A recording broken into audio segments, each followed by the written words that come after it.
Bueno, vamos a ver en este video la estructura de lo que es la base de datos, qué es lo que vamos a construir, qué tipo de información es la que vamos a registrar y cómo va a estar organizada. El esquema de la base de datos es prácticamente la parte fundamental de cualquier sistema, es cómo está estructurada la información a nivel interno y nosotros en este proyecto lo que necesitamos es guardar ingresos que pueden ser salarios, pueden ser rentas, alquileres, puede ser cualquier dinero que entra, es decir, todo lo que nosotros o el usuario va a tener como ingreso. Y los gastos es todo lo contrario, todas las obligaciones, los gastos que se realicen en alimentación, medicinas, vestimenta, estudios y alguno otro más. Y también estos ingresos y estos gastos van a estar agrupados en categorías para poder luego aplicar un poco lo que son los filtros o los informes. Este es el diagrama, o en este caso todo lo que tiene que ver con qué es lo que va a haber registrado. El pequeño diagrama que tenemos acá se puede interpretar de la siguiente manera. Vamos a tener ingresos y gastos en los cuales vamos a llamar a la tabla o al modelo, en este caso las tablas en Laravel son los modelos. Le vamos a llamar movimientos. En clases anteriores había mencionado que podíamos llamarle flujo, pero para esclarecer un poco el término lo vamos a llamar movimientos. Los movimientos pueden ser ingresos o pueden ser gastos, tal como lo vimos o les explicaba en el ejercicio anterior. Vamos a tener que esos movimientos pertenecen a una categoría o una categoría puede tener muchos movimientos. Eso significaría este diagrama, una relación que hay entre esta tabla y la otra. Luego, esos movimientos van a estar realizados por un usuario o un usuario puede tener muchos movimientos, muchos usuarios registrados van a tener muchos movimientos entre sí, pero en realidad aquí la relación que hay es de uno a muchos, un usuario, muchos movimientos en la misma aplicación. ¿Qué es lo que hay dentro de cada uno de las entidades, de los modelos, en este caso las tablas de la base de datos? Sería, en los movimientos vamos a registrar la fecha en la que se hace, el ID es autonumérico, está automático en la base de datos. Vamos a registrar una descripción para escribir, por ejemplo, si lo que estamos llevando es un gasto, un salario, la compra de algo, entonces le escribimos un texto. El valor la cantidad numérica en efectivo, que es lo que estamos eh, registrando o lo que estamos, en este caso, gastando o ingresando.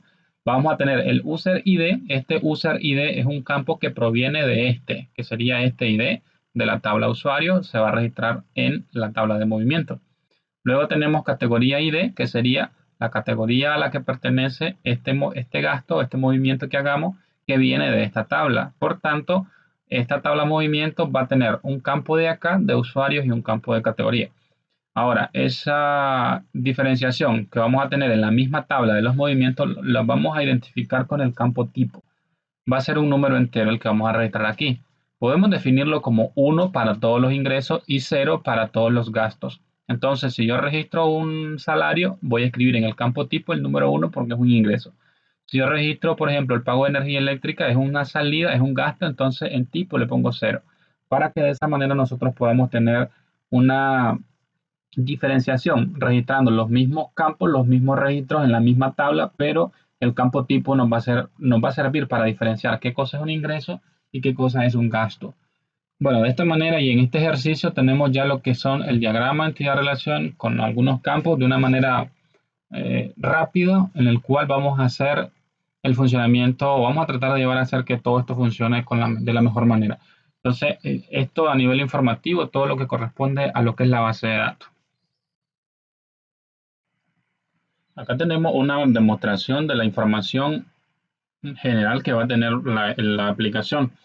Lo que tenemos aquí es una base de datos de ejemplos, una base de datos hecha en Excel. Sin embargo, las bases de datos a nivel nuestro no las deberíamos de llevar en Excel, las debemos hacer dentro de un gestor de base de datos o dentro de lo que sería una aplicación que se conecta a un servidor de bases de datos. En nuestro caso, vamos a hacer eso.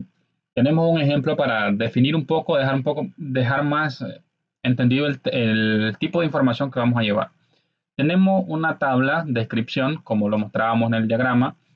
En la tabla movimientos financieros tiene el número, que sería el ID, descripción, salario de junio, por ejemplo, un valor de 6.963. El usuario es Carlos, pertenece a la categoría salario, porque acá nos está diciendo que es un salario, y el tipo de movimiento es un ingreso. Habíamos dejado claro también que los ingresos van a ser Todos los ingresos los vamos a representar dentro de la base de datos con el número 1 y dentro de los que son las salidas, que son los gastos, lo vamos a representar con el número 0. Entonces, si nosotros vemos aquí hay una gran cantidad de datos repetidos, ingresos, salida y así sucesivamente. A nivel de base de datos lo que se trata es optimizar la información. Entonces, aquí en lugar de decir ingreso, nosotros sabremos que el ingreso lo vamos a representar con el número 1 y las salidas con el número 0. Entonces, de esta forma la información quedaría sustituida con estos dos dígitos. Nos disminuye espacio de almacenamiento y hace que la base de datos sea más sólida. Por ejemplo, luego ya no queremos que el 1 signifique ingreso, sino que signifique otro texto. Entonces solamente vamos a cambiar estos dos valores y no tendríamos que cambiar en cada uno de los registros que tenemos. Podemos tener 1000, 2000 registros, no vamos a hacer 2000 cambios. Solamente vamos a hacer el cambio en el texto porque la clave siempre va a ser 1 y 0. Esa es la idea de tener categorizado o al menos representando equivalencias entre datos. Luego, en categorías, salarios, tenemos una tabla de categorías. Estos son un ejemplo, pueden haber más categorías. Entonces acá, en lugar de tener la palabra salarios, repetida tal vez muchas veces, nosotros lo vamos a referenciar con su ID. En este caso sería el equivalente, según estos datos de ejemplo, el número 1. Bueno, acá por una lista que tengo definida no nos permite hacer el cambio. Sin embargo, la idea es esa, que en categoría nosotros podamos tener cualquiera de esas que están en esta lista. Entonces, la idea de haberlo hecho así es para que vean lo siguiente. En el sistema, nosotros cuando registremos, por ejemplo, salario de junio, nosotros vamos a elegir entre un listado de categorías, cualquiera de estos que son los que tengo aquí. Entonces, internamente nosotros en la base de datos no vamos a guardar la palabra salario, vamos a guardar el número 1. De igual forma, los usuarios son las personas que se van a conectar a nuestra aplicación y lo que vamos a hacer es que en lugar de tener aquí en visibilidad o en la pantalla se va a ver el nombre, es un hecho, pero la base de datos lo que va a guardar es su clave. En este caso, el usuario Carlos tiene como clave 1. En este caso, aquí sí lo vamos a poder ver. Luego tenemos nuevamente el usuario Carlos, entonces su clave es 1. Y así sucesivamente el resto de datos. Entonces aquí tenemos una demostración de cuáles serían, por ejemplo, los tipos de movimientos, qué tipo de movimientos son, salidas o ingresos, a qué categoría pertenecen y cuál es el usuario que hace ese registro. Tenemos una tabla de usuarios con datos de prueba. Tenemos también aquí una serie de valores